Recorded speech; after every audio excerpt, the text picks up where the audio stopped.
I know you gonna dig this. I'm outside in an AMG, right outside, TT. Twin Talk Podcast. Man, I'm testing a new recording app, so we'll see how this one goes. I did a little 10-second test clip, and it sounded like it was really catching a lot of crazy noise for me. Like every breath, every cough, like it's catching a lot of shit. So I gotta get I gotta get a little microphone, little shotgun microphone, so it just catches the sound in front of me and not all the extra shit that'll be in the room. Like I'm using my grinder right now. It might be kind of loud. Fucking the cat is a little bit on some shit. She just got off her what's it called? Yeah, you're on some shit. She just got off of being in heat, and so I expect her to still have some like residual groans, but she's been cool basically. So I don't know what to talk about, and that's why I like podcasting so much. Is that like I have a lot to say and I never know where to start, and once I start, I always talk for a while, and it just feels really good to talk, even though I'm talking to no one. I'm talking to the potential of whoever turns this shit on, but today was a really hard day. No, it was a good day, but up until the end, like about an hour or two ago, it was really hard. And I thought I wasn't going to make a big deal out of this, but the more I sit on it, the more I'm like, wow, I really do care. It's an ex of mine that I really was like deeply in love with got married. And there was always a part of me that made me think like, yeah, after we both do some growing, we might hopefully come back to each other, but no. She got married, and I'm just kind of sitting here like, God damn, life is so. And to make it like even worse, it's the guy she cheated on me with. So I just kind of like sit back in life and just go like, God damn, man, life is no fucking joke with how painful it is, how unfair it is. Not like life wasn't unfair to me. I've had an amazing life, but just the general idea like in my heart, there was like a little bit of me that thought that there could be something. And you see a picture of like the person you care about married, and you have to really look in the mirror and go, hey, you stupid bitch. Not her, me. Hey, you stupid bitch. Talking to myself. It's over. You're living in the past. Move the fuck on. And that's it. It only needs to be as simple as that. I guess I was deluding myself thinking that it could have ever... I don't know, man. I don't know. Over the years, I've had multiple friends hit me and say, well, she didn't think you'd ever want to talk to her. And while I was sitting over here being like, oh, I thought she'd never want to talk to me. And so I always thought, like a movie. Oh, I'm going to get my shit together and then something's going to bring us together. It's going to be great. And it's one of those moments of just being like, hey, man, life's not a movie. See, here she goes. My cat just got the zoomies. She was chilling all day, and then I come back and I press record, and she's got the fucking zoomies. Whatever. I don't care. I'm going to talk through it. I only want to be on here for like 15 minutes or something. Maybe 10 minutes. Maybe less. I can't actually... Oh, there's a timer here. Good.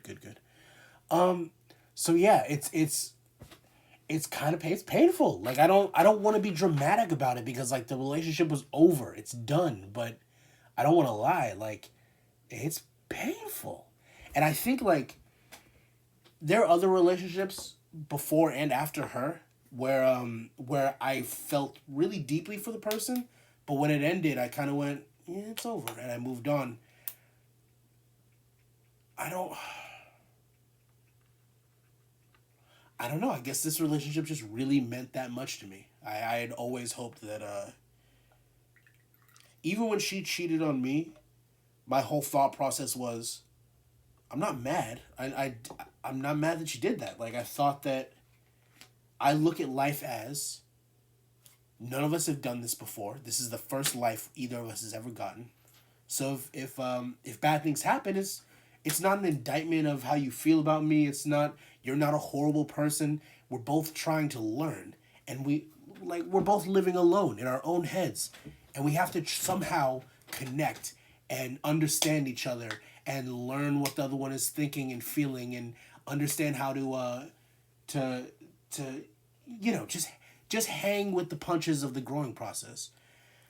I felt like in the relationship, whenever I fucked up, it was like a, I can't believe you would do that. You're not supposed to do that. Instead of, damn, I'm mad you did that. Now let's talk about why you did that. Let's find the understanding. Let me get empathy for it, and let's see where we can grow from here. Every time I got mad in the relationship, my biggest thing about it was, I would never. I don't want to just use all-encompassing statements, but from what I remember, I would never be mad about a thing that happened.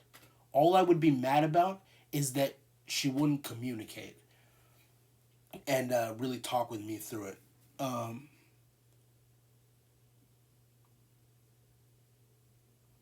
So I don't know, man. I think I've spent too much time in my life sitting back and thinking. I don't wanna try and pin down what I was thinking. I'm not even sure. I don't even think I've been thinking. I think I'm just moving, just living like like a dog, just sleeping wherever, eating when I'm hungry, and chilling. And it could be summed up as I'm not living life with intent. And when you're not living life with intent, I think it's really easy to get caught up in moments and hold on to the past and maybe fantasize about what could happen instead of being steadfast and serious and being like, here's what I'm gonna make happen. Here's what I'm gonna do. And so I don't know, man. It's after a while of seeing that she's like married and doing her thing, it's been like an hour or two maybe. The longer I get into thinking about it, the more it's not even about her. Like the idea that we were going to be together was just like a fantasy that was obviously never going to happen. It's been years. I know people who have like left each other for 10 years and then came back around to each other, but you know, that feels like some rare storybook shit.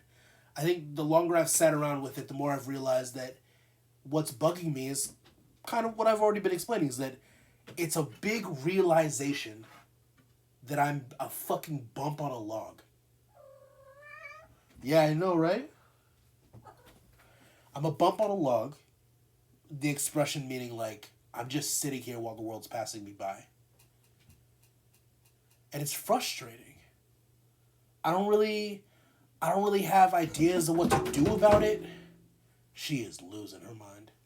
I love it and I hate it because it's cute, but Jesus Christ. Yo, we just dealt with you in heat, bro. Relax. I gotta have some treats somewhere. I got a couple treats. So it's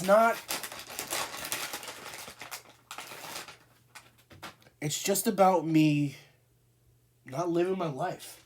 And watching her live her life, watching other friends of mine live their lives, it's making me just look at myself and examine and go, God damn, dude. How long are you going to be content not living with intent?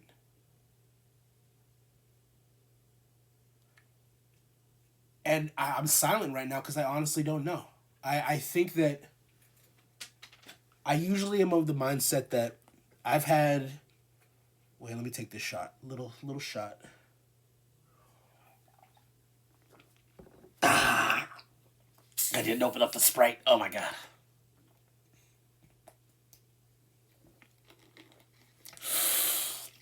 Oh my God. It tastes like shit. It tastes like shit after the first shot, but after the second shot, and you just start to get into the swing of it. I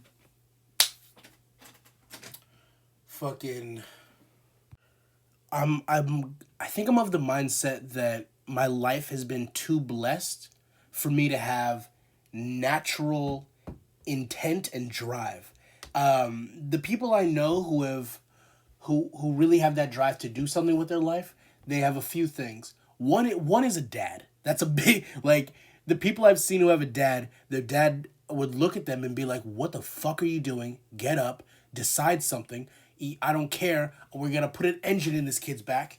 And I'm sorry to shit on moms because I know a lot of cool people that came from single mom households, but there's something about having a dad and the dad understanding what it's like to be a young man, and passing the right lessons on to you so you can actually grow up. And I didn't have that. I had a lot of different men who were in my life, but when I look back, I can see that like they were around for circumstance, like friends with my mom, friends of the family in general, lived in the community, but having someone that's actually there for you is a really big deal. When you got a single mom, they just don't have the time sometimes in some circumstances. Like my mom, I don't know. I think my mom might have had the time, but it's hard. It's hard to juggle work, your life, surviving, and then two twins. That's pretty fucking crazy. Or not two twins, a set of twins. So people I know who have that natural drive either had a dad in their life, and that dad was like, you could have a bad dad, but it was either like a good dad that had their shit together, or they had certain traumas and certain setbacks. This is why in one podcast a while ago, I talked about how having a big dick is like, it's kind of a curse. I think it would be like a girl with big titties who never has to really do anything because guys just walk up to her and go, damn, she has big titties. I'm going to hit on her. Having the dick envy that guys have is pretty insane. And having a big dick has made me look back on life, and if I had like a 4-inch penis or like even like a 5-inch penis, like it would stress me out because you'd always be wondering like, am I pleasuring this woman? Does she want me? Is there somebody with a big dick that she'd rather have? It's like it's such a stupid worry, but at the same time it's extremely logical. The weight that we put on our sexual organs is pretty insane, and it's kind of like paychecks or how much money you have in your savings. Nobody talks about it. You kind of keep it hidden and you just wait to find out. And I got blessed to have a big dick, and it made sex like not a big deal to me. And when sex isn't a big deal to you, it's like, what else are you doing things for? I haven't had like any real life trauma that makes me want to transform and become something, or I don't have any like sexual inadequacies that make me want to gather money so that women want me for my things. I haven't had I've just had a good life. And it's made me so content to just be like, hey man, I don't know what I'm doing. I'm alive and I'm fine with that. And I hate that. There's some quote that I don't remember who said it. Some smart guy said a quote about not wanting to like live the life of a man with no path, or like with no drive, because it's like it's hell in a cell. It's a hell of its own making. Life is I don't want to say what life is meant to be, but it feels like life is meant to have some sort of grind. That's why we have tales and stories and fables that last throughout time, because they really lock in with the human condition and make a lot of sense intrinsically, deep down, inherently. And one of those that I really love is it Sisyphus? Is it who was it? Who was it, baby kitty? You don't know, you're a cat. I hope it's Sisyphus. I'm gonna look it up while I'm saying. But it's the dude who would push the boulder up the hill every day. And I don't even know that story by heart. I couldn't tell you like the basics of it, except for the part where he pushes the boulder up a hill, and at the end of the day, when he wakes up the next day, he's back at the bottom of the hill and he has to do it all over again. And that's just what every day feels like for most people. That's what every day feels like for me. It's just, but I'm not really pushing any boulder up the hill. Like, most people might be pushing a boulder of like some business, or just, even if it's just trying to make money for a relationship, or both my parents died and now I'm taking care of my little brothers and sisters, like Fiona in like a Shameless situation. I don't have a boulder. My boulder is just I'm alive, and I push this boulder. My boulder doesn't have any sort of real ideas on it, and it frustrates me. And I keep trying to kickstart some kind of feelings, and I can't. So I don't know. I'm trying to decide what I actually I know what I care about, but what do I want to live for? I don't think I have anything that I'm living for except for the idea of living. And that just comes inherently you know how hard it is to kill yourself? If it was easy, so many more people would do it. You have a literal like barrier that'll keep you from actually doing it. There's so many people who talk about what it was like right before they thought they were going to kill themselves, and they want to so bad and they just can't do it because that goes against your human programming. And I feel like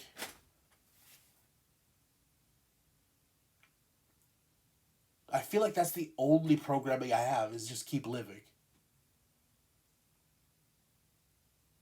I've taken so many things for granted. I've taken friends and relationships for granted. I've taken art for granted. I've taken my family for granted. I've taken having a big dick for granted. Like, I look back on my life and I go like, dude, you could have been slaying and fucking having the greatest experiences. College was really good for me. I had a lot of good sex, met a lot of great people, but it could have been 3-4 times better than what it was. And I just wonder, like, what do I do? What do I do if I'm feeling all this? And what makes me feel extremely ridiculous when I talk like this is that I have this friend of mine. She's 80 plus. Her name's Fran. She lives down the street. I've been meaning to talk to her again. We had a great time talking and doing a little podcast like 2 years ago, and then we just didn't do another one after that. And it's not because of her. She's told me come over anytime you want, and we'll just sit down and we'll talk. And then COVID happened, and then like I kept being like, well, she's old, and I don't know, maybe I'll pass her COVID. And then after a while, I had to realize like she's not tripping about COVID. You just haven't got over because you're a lazy piece of shit, Ian. And so we just sat here and not done it. But she always, the times I see her between the last time we podcast and now, she's like, she always reminds me, you're 30. Like, life is really just starting for you. And I don't know. I love that idea that life is just starting, because it really is. Like, I've lived 30 years, but I haven't really lived 30 years. The first 10 years, you're a kid, you don't know what the fuck's going on. The next 10 to 20 years, you're a teen trying to understand why your body feels so fucking weird. And then your 20s to your 30s, you're just like a dog that's let off the leash. And so you're just running around making mistakes. And so it does feel like the first 30 years is like the tutorial for the game of being a human. And then the next 60 years is you like really playing the game.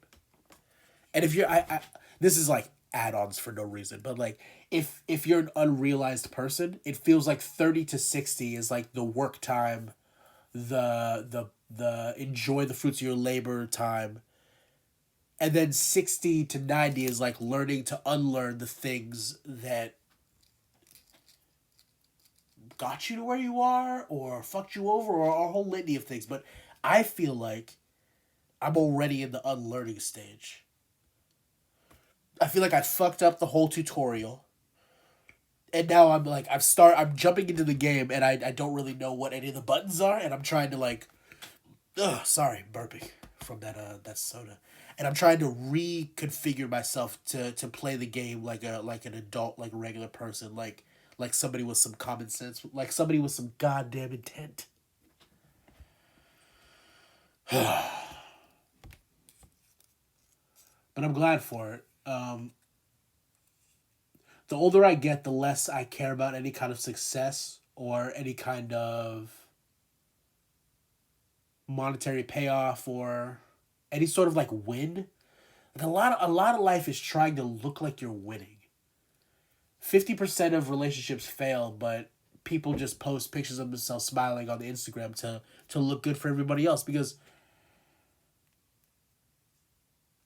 life is hard, and it's hard to show the times when you're not doing well. Huh. Anyways,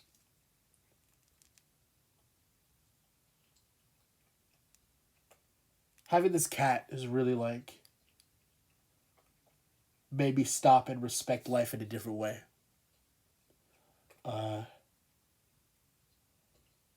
I spent a lot of time talking about how shit animals cats are, and then one just gets dropped in my lap, and I'm having so much fun learning her language, learning how to be soft when she wants me to, learning how to be there when she wants to play, and just it's the classic situation from a movie where like some person's like, "Oh, I learned more from him than he did from me." It's cheesy. Most of life is cheesy and cringe and whatever. Just the learning experience is fun. That's kind of what I'm here for. But I can't, like, I love this feeling of feeling new shit. Like, even seeing my ex married, like, I love the feeling it gets me of, like, oh, wow, perspective. That feels beautiful. This cat, oh my God, new things, caring for a life, looking at it as a life and not as an animal. Like, I love those feelings, but I can't get myself to get up and search for more of those feelings. I don't know. The only thing that I can think to do about all of those type of problems is to keep talking about it. Because truly, I've said this before, and like I say about everything, repetition is so fucking important. If you want the people around you to understand you, repetition. If you want to get your mind and your body to get in line with some shit that you need to do, repetition. If you want to gain weight and get muscle, repetition. So, repetition on this one point, I think I do feel the most alive when I'm talking. I tried to do a podcast when I was 19. So I was like 12 years ago? No. It's about to be 12 years ago. Imagine if I had actually stayed with it for 12 years and done one a week or two a week for years. I'd be in a different place right now.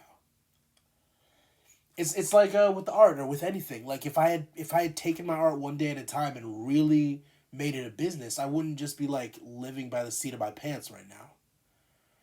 It's like with the relationship that I've watched go away from me. If I had really taken the time to like take care of it day by day, maybe I'd be getting married right now.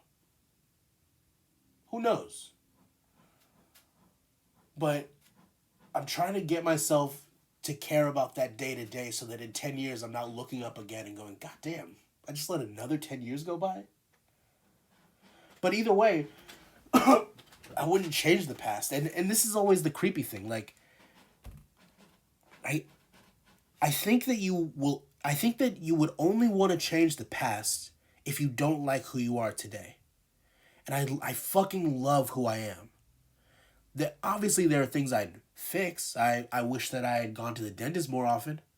I wish I had continued to lift weights so that I didn't have a little bit of like beer belly weight that I have to get off. But otherwise, I love who I am real deeply. Like, I think I've learned a lot. I think I have a lot to say. I think I have a fun perspective. But that's the thing. If you like who you are today, you can't change your past because it made you who you are. So even if I had the choice to have a different outcome right now, I on principle I can't take it because I'm enjoying where I'm at. The cat is scratching the inside of her litter box. I don't know why she does this. I think it's to sharpen her nails, right? I'm pretty sure it's to sharpen her nails. This is only supposed to be 10 to 20 minutes, and we're already going over that, so I'm gonna fucking wrap it up. Anything to say? Oh, I haven't been doing podcasts consistently because, hey, stop it. I need you to stop for like 5 seconds. I haven't been doing the podcast consistently because of everything I've talked about. I'm having a hard time living life with intent. But Today's Monday afternoon. So, I'm having time living life with intent. And then also, my brother got mad at me for podcasting without him. And he kept telling me, well, Ian, I want there to be structure. I want there to be more ideas for what's really happening in this podcast. He doesn't feel comfortable just sitting down, turning on a microphone, and just talking. I think that that's where all the beauty comes from. Is just like there have been podcasts I've done where we sit down, we turn on the mic, and we may talk for 20 minutes, but it doesn't feel like the podcast starts until minute 22 or minute 25. You just gotta. I think he feels too many expectations when you say a podcast, and so it's hard for him to want to talk and to get comfortable and to just relax. So he needs something to help him relax and get into the groove. And at the very least, I need to not push, because he's the type of guy that when you push, he runs the opposite direction. So I haven't podcasted for like 2 months because he's just going, I'm going to come to you with a structure and we'll talk about that and then we can start podcasting.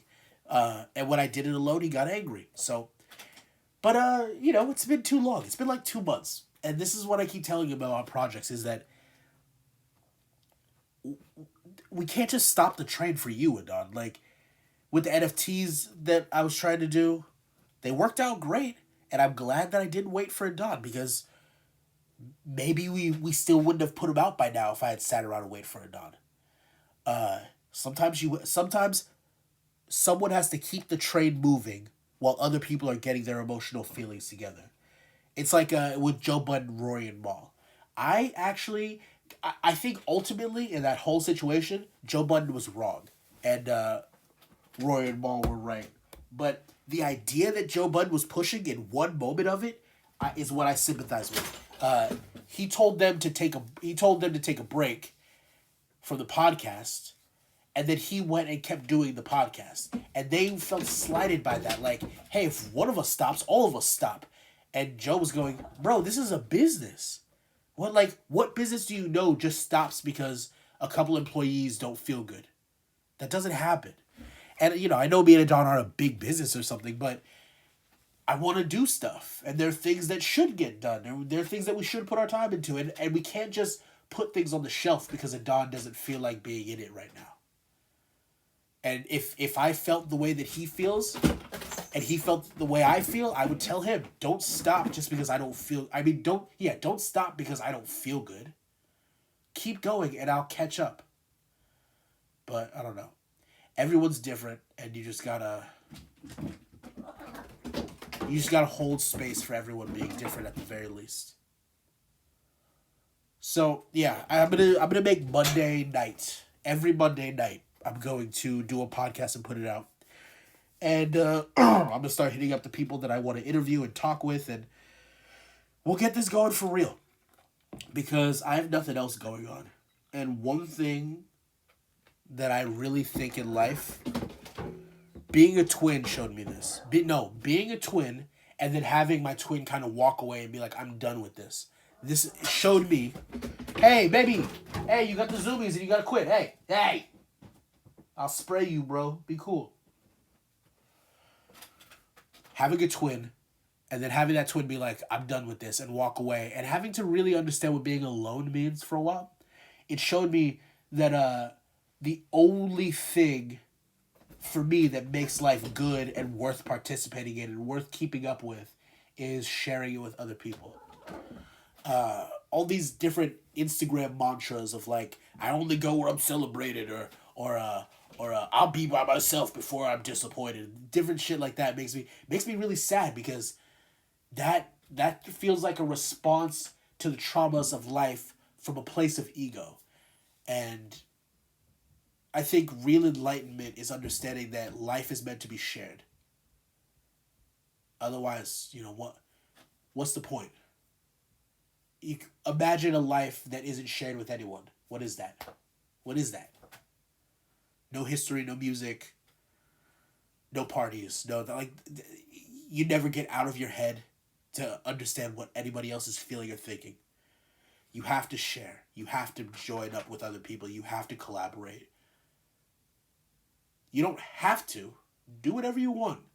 But I think the best outcomes in life come from camaraderie and partnership in all its forms. So good night from me and Kiku. Say good night. Say good night. Say good night. Good. No, you said it once already. That's enough. We'll see you next Monday. And maybe before that, because if I have something to say, I'll record something. But otherwise, every Monday. Bye-bye. Mwah.